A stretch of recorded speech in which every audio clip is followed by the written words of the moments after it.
અંકલેશ્વરના ગડખોલ ગામના સામૂહિક આરોગ્ય કેન્દ્ર ખાતે આયુષ્માન આરોગ્ય શિબિરનું આયોજન કરવામાં આવ્યું। અંકલેશ્વર તાલુકા આરોગ્ય વિભાગ દ્વારા ગડખોલ ગામના સામૂહિક આરોગ્ય કેન્દ્ર ખાતે નાગરિકોને ઘર આંગણે ગુણવત્તાયુક્ત તબીબી સેવાઓ પૂરી પાડવા માટે આયુષ્માન આરોગ્ય શિબિરનું વિશેષ આયોજન કરવામાં આવ્યું હતું। આ શિબિરમાં વિનામૂલ્યે દવાઓ, અદ્યતન લેબોરેટરી સેવાઓ, બિનચેપી રોગોનું સ્ક્રીનિંગ સહિતની સેવાઓ ઉપલબ્ધ કરાવવામાં આવી હતી।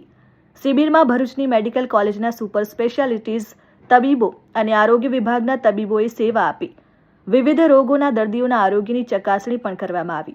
મોટી સંખ્યામાં વિવિધ રોગોના દર્દીઓને આ શિબિરનો લાભ લીધો હતો। શિબિર દરમિયાન આયુષ્માન કાર્ડ પાત્રતા ધરાવતા તમામ લાભાર્થીઓને આયુષ્માન કાર્ડની સેવાઓ ઉપલબ્ધ કરાવવામાં આવી હતી।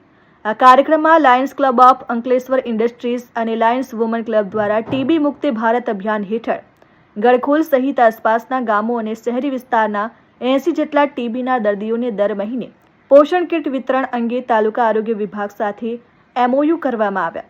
આ શિબિરમાં તાલુકા આરોગ્ય અધિકારી ડોક્ટર સુશાંત કઠોરવાલા, ગડખોલ CSC સેન્ટરના સુપરિન્ટેન્ડન્ટ ડોક્ટર બિનોય શર્મા સહિત જિલ્લા પંચાયત અને તાલુકા પંચાયતના સભ્યો અને આરોગ્ય કર્મચારીઓ ઉપસ્થિત રહ્યા। હું ડોક્ટર સુશાંત કઠોરવાલા, તાલુકા હેલ્થ ઓફિસર અંકલેશ્વર, આજરોજ સામૂહિક આરોગ્ય કેન્દ્ર ગડખોલ ખાતે આયુષ્માન આરોગ્ય શિબિરનું આયોજન કરવામાં આવેલ છે, જેમાં KMCRI મેડિકલ કોલેજ ભરૂચના સુપર સ્પેશિયાલિટી સેવા માટે ડૉક્ટરો ઉપલબ્ધ છે, તેમજ આયુષ્માન કાર્ડ અને વિવિધ આરોગ્યની યોજનાઓ પણ અહીંયા સેવાઓ પૂરી પાડવામાં આવે છે, જેમાં આપણા જિલ્લા પંચાયતના સભ્યશ્રી, તાલુકા પંચાયતના સભ્યશ્રીઓ તેમજ લાયન્સ ક્લબમાંથી આગેવાનો ઉપસ્થિત હતા, જેમને પ્રધાનમંત્રી ટીબી મુક્ત ભારત અભિયાન અંતર્ગત પોષણ કીટનું વિતરણ કરવામાં આવ્યું છે। Dharmesh Patel, RN news, Ankleshwar.